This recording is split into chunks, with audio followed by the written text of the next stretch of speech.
Hi, welcome back. Today we're going to talk about products that I have can't live with you, can live without you kind of relationship. And it's products that I don't love, but I'm not yet ready to declutter. This video is inspired by Samantha March's video on the same topic where she showcased products that she doesn't love, but she's not ready to declutter. This video is also the first time I'm wearing lip liner in like 3 months. So I'm a little bit like, is this what my lips look like when I wear lip liner? I'm a little bit weirded out of myself at the moment. Fortunately, there wasn't a lot to find in this category for me, so we're not going to go through a whole lot of products. It seems like most of the products in my collection are products that I do love, and I'll declutter when they expire or when I use them up. So I had to do a little bit of a dip into skincare here because there is definitely one skincare item that I don't love and I'm not ready to declutter. I've talked about that in other videos. When we get to it, I'll explain more. My name is Jo and this is Shimmers and Pans. I like to talk about makeup and beauty, things that work, things that don't work, and things that make my life a little bit more sparkly in the everyday. So let's get into these products without any further ado, because it's not a lot. It really isn't a lot. Let's start by getting the skincare out of the way, because only 2 items, just 2. Number 1 is this Sephora Peppermint Lip Scrub, and it's not so much about the scrub itself. It's more about the fact that I don't particularly enjoy the format, and I also don't find it to be that scrubby. This feels more like a very thick wax on the lips. So I keep telling myself that it's just protected enough that I can wear it maybe as a lip mask. And I usually throw it in my travel bag as a lip sleeping mask or as a lip scrub, but I really don't use it that often. Why I haven't decluttered it, I don't know. I use it once in a blue moon. If you're going for it for the scrub properties, it's not that great. If you're going for it for the lip mask properties, it's not that great either.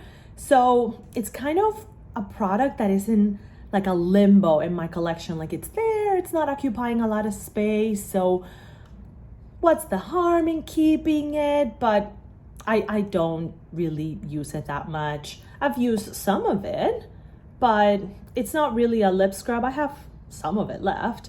I have no ambitions to finish it or anything like that. I use it when I use it, and that's pretty much it.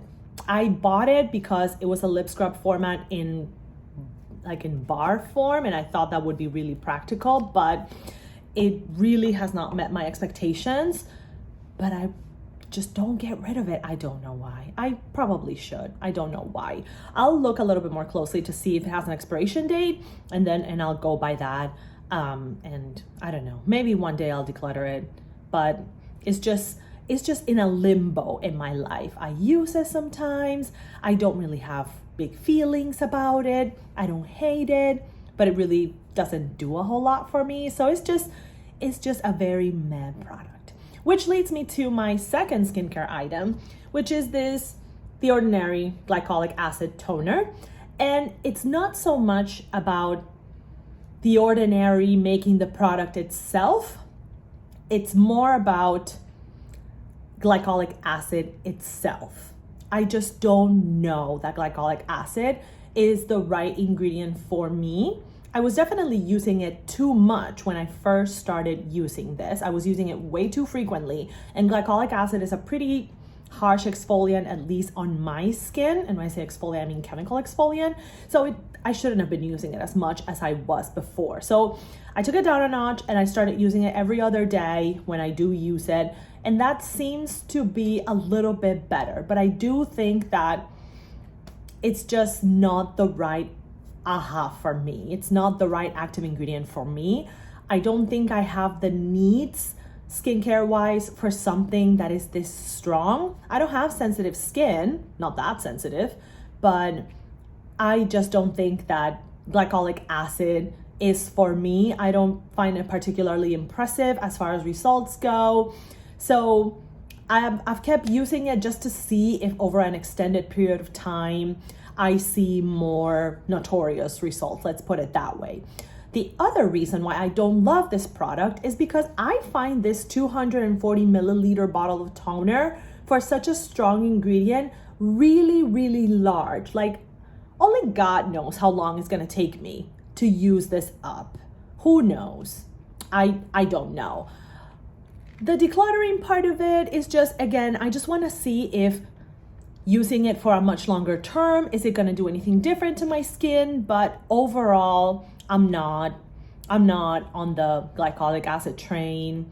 I prefer other active ingredients, and should I actually finish this up, I'm not entirely sure I would ever purchase this product again. It's just, I'm just trying to see if over a longer period of time, it gives me more significant results, but I definitely do not love this toner.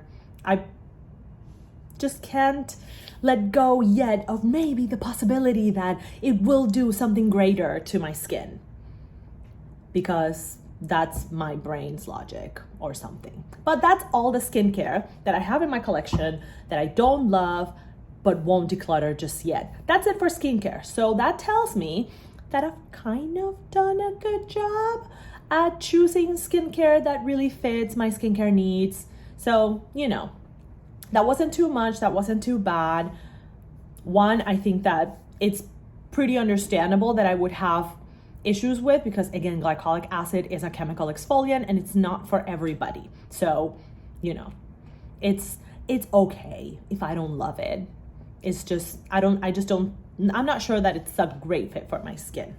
But let's move on to the makeup, because I do have a few items here. Oh, I also have one fragrance. So let's go with that first, and then we'll finish with the makeup. The fragrance is this one. It's the Clean Classic Pure Soap. I got this in a discovery set with other Clean Classic fragrances, and this is honestly the only one that I wasn't able to at least tolerate. And the reason is because this, it's called Pure Soap, and that's exactly what it smells like. It smells like when you open the box of a bar soap and that smell just hits you in the nostril. Like, it's not like Clean Fresh Laundry or like the cotton, Warm Cotton, I think it's called, which is the other fragrance from this house that smells, that is also kind of like those clean smells. It doesn't smell like that. It just smells like a bar of soap, and it's not nice. Like, I tried to wear it a couple times just to go to sleep, and my husband was like, why do you smell like that? Like, that doesn't smell nice. Like, I thought it would be like, oh, well, enhance, I just took a shower kind of smell and then go to bed. No, it just smells like a very pungent's not the right word, like a really fragrancy bar of soap, but not in a good way. It's too much, and it doesn't really smell fresh, but I won't get rid of it. And it's a tiny thing, but I just haven't gotten rid of it. I don't know why. Don't ask me these questions, please. Don't ask me these questions. Now thinking, I don't know, maybe I can put it in like a cotton ball or something and put it in my underwear drawer. But at the same time, I don't really know that I want my underwear to smell like that. I just need to woman up and just get rid of it eventually, because again, it's just not a nice smell. It just smells like soap, and I don't know that it's like the kind of soapy smell that anyone would want. It was a huge disappointment. Some of the other fragrances in that discovery set from Clean Classic were tolerable. Were tolerable. Yeah, the cotton one is tolerable. It's okay.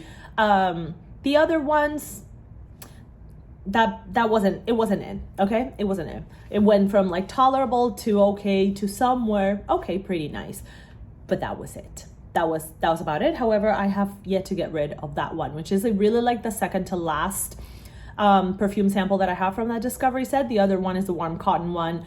Oh, I have maybe 2 uses in me for it. So I'll probably finish it up maybe this next week when, it's in-service days at work and nobody cares, because you're just holed up in your classroom planning for stuff and going to meetings and whatever. Anyway, let's go into the makeup. Now, let's go to makeup. Okay, let's start with this guy, e.l.f. Power Grip Primer.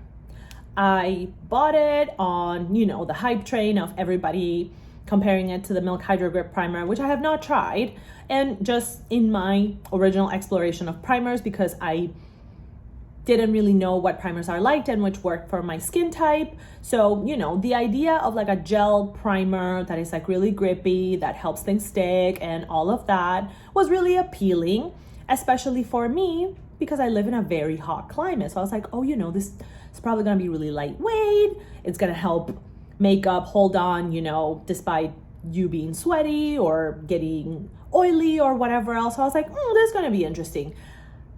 I don't know that it does that much. Some days it does and some days it doesn't. Like, I feel like for me, this depends way too much on the weather for it to like deliver. And I don't think that a primer should be that way. It is either for you or it's not for you. And you know, the weather may affect makeup, of course it does, but not to a level that is like the weather determines on whether you love a product or not. And that's what happens for me with this. And you can see that, you know, like I've given it a chance, man. I've tried, and I'll probably use it up, especially in these very hot months right now here in the desert. I'll probably bring this back into focus so that I can finish it up and really test it out in very, very, very hot weather, especially now because this year has been particularly hot and humid. So I really want to see if maybe those are the weather conditions where this product shines. But I don't get the hype. I really don't.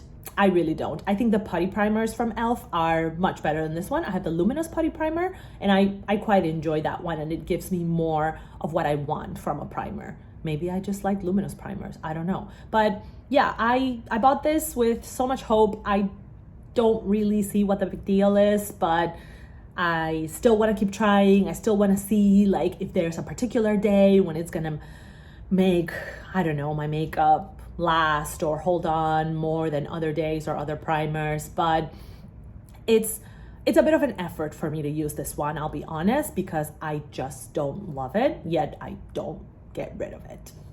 But that's, again, that's my crazy logic. More things. Eyeshadow palette. This one. I spoke highly of it in one of my previous videos, but upon more reflection and more eyeshadow palettes coming into my life and more insight into the Natasha Denona formula, I would say that this is probably one of the least memorable Natasha Denona palettes out there. Don't come for me, please. This is a mini Metropolis. This was a limited release, I believe in holiday 2021.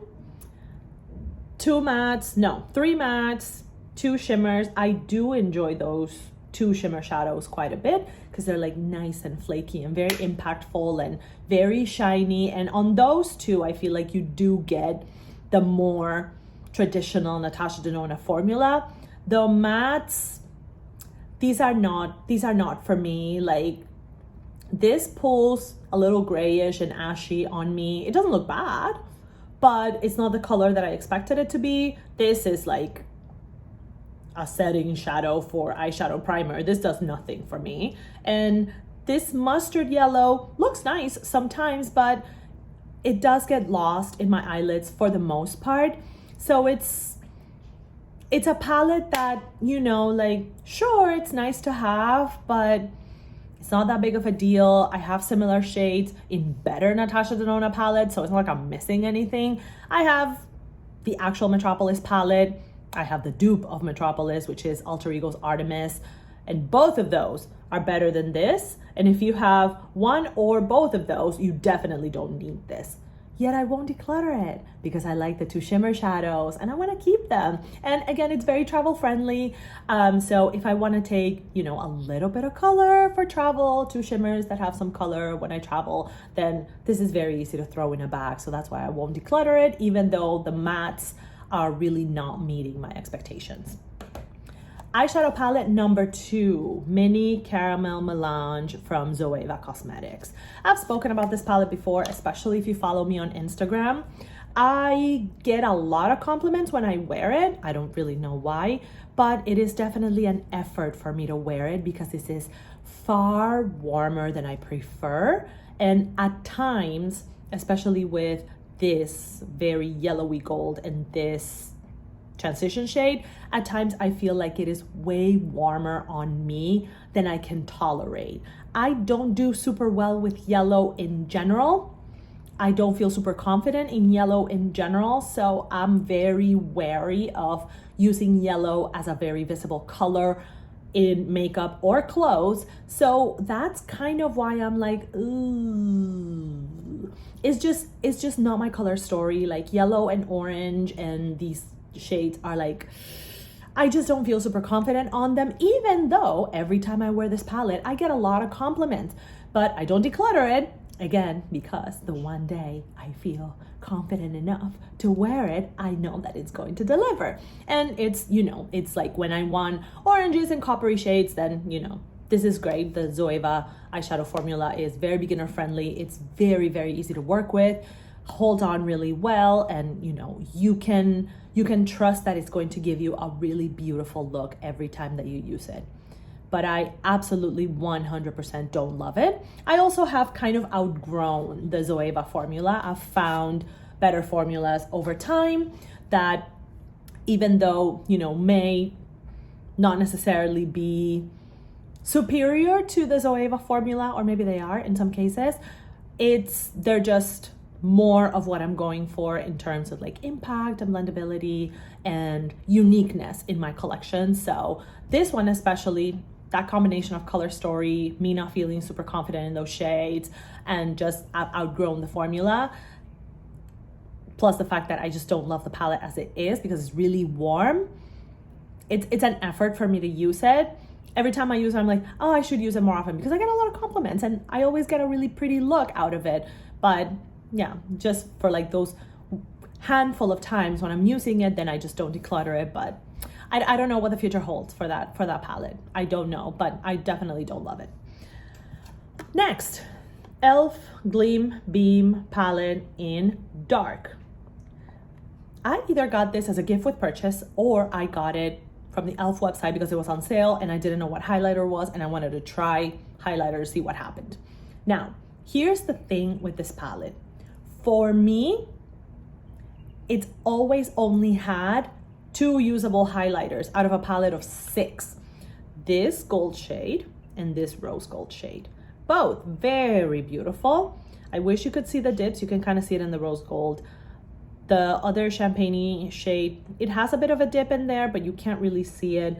The other 2 shades, this one leaves a cast. It's like it has like a shift to gold yellow that not for me. And then this also leaves a cast on me. It's too dark for me. This was the chunkiest glitter on earth and it shattered upon delivery. I pressed it and then it shattered again when I moved from Hawaii. So I was like, okay, I'm done with you. And then this was a really nice pink highlighter that gave me an allergic reaction. So I scraped it. So as you can see, like, it's not a palette that is like, oh yeah, at least half of them are bangers. There are 2 that I like, but again, it's another case of I've outgrown the formula. I have other highlighters that I like more. I definitely prefer liquid highlighters, at least this year, to powder highlighters these days.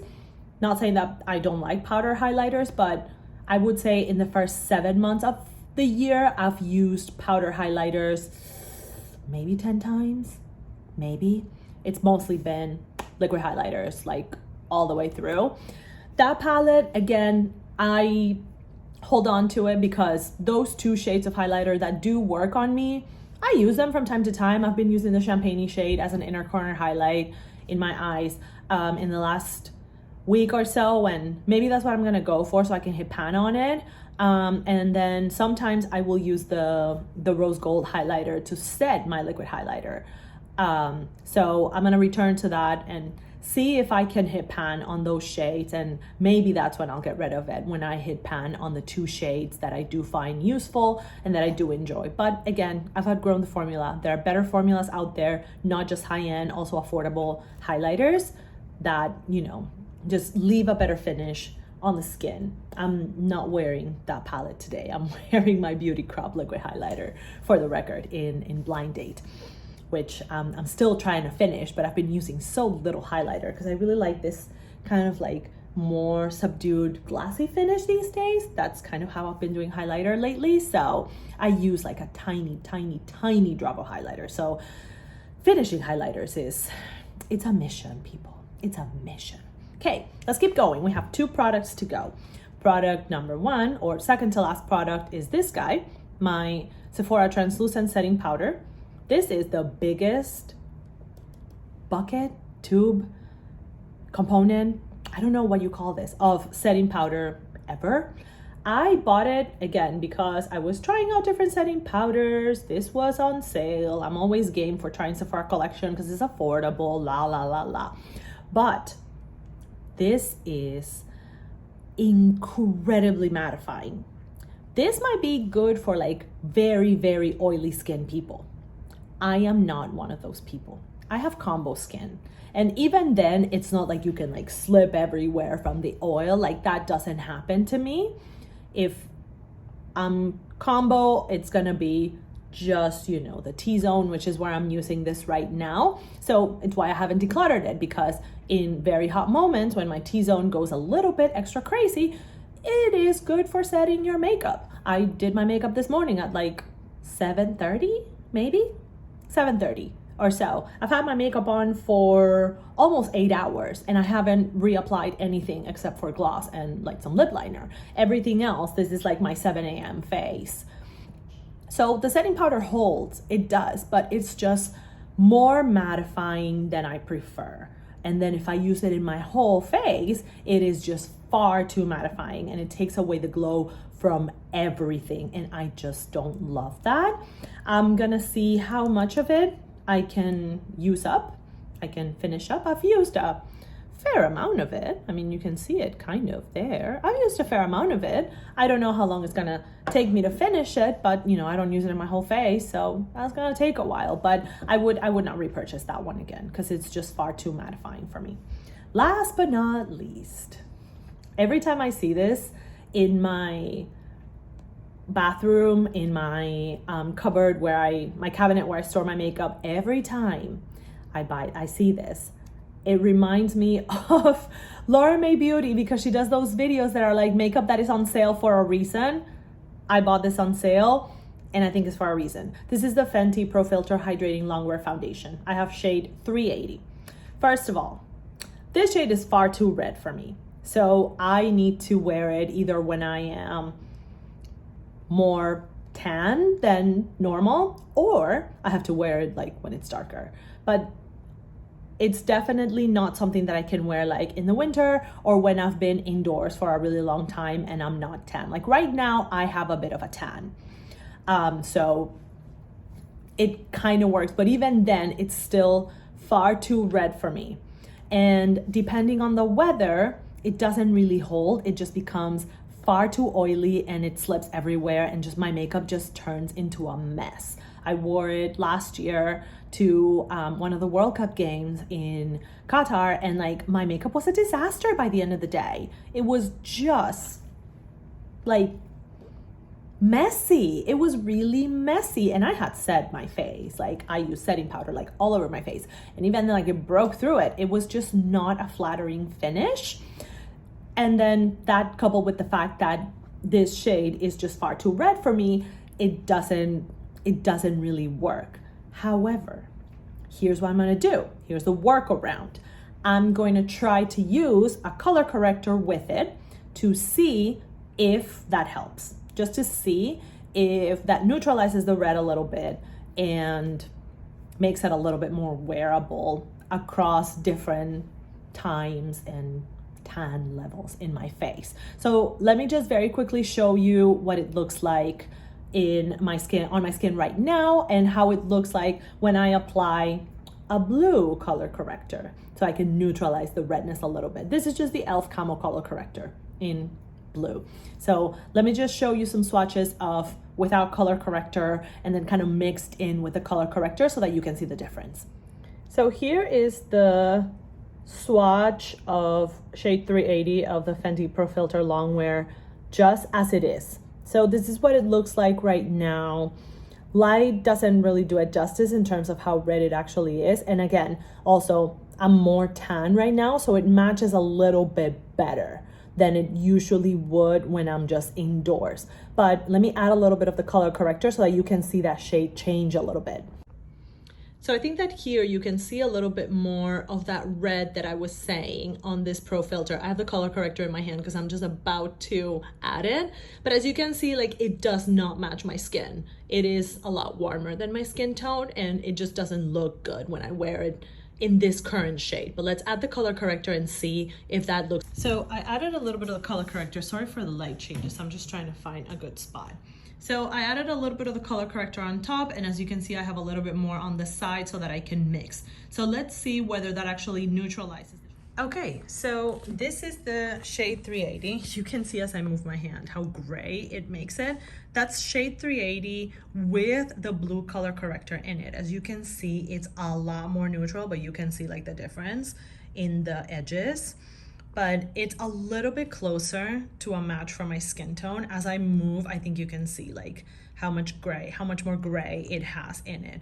But see, from this angle, like obviously you have to, you know, finesse that foundation application, but it does get a little bit closer to my skin tone. It's just a better match. It does, however, enhance texture like crazy. I think you can see it here, which is one of the other reasons why I don't love this foundation, because it enhances texture. And there you have it. That wasn't that much, right? It was like less than 15. I haven't counted. 1, 2, 3, 4, 5, 6, 7, 8, 9, 10. That's it. It's only 10 products. That's not that much, right? And it includes skincare. So not that much that I don't love, but won't declutter. Hopefully this video was interesting to you in terms of helping you think about how you evaluate your preferences and your love for certain products and whether they should remain in your collection or not, or even ways in which, if you don't love it but you don't want to declutter it, maybe some ways in which you can find workarounds to get the most out of a product. But more than anything, I hope that this was useful, helpful, entertaining, and made at least part of your day a little bit better. If there are any other video ideas that you have for me that you would like to see in the channel, please let me know in the comments and I'll be happy to look at those. If you haven't done this already, please consider subscribing. If you think that this would be helpful to someone else, feel free to like and share. Have a wonderful day, and I will see you on the next one. Bye.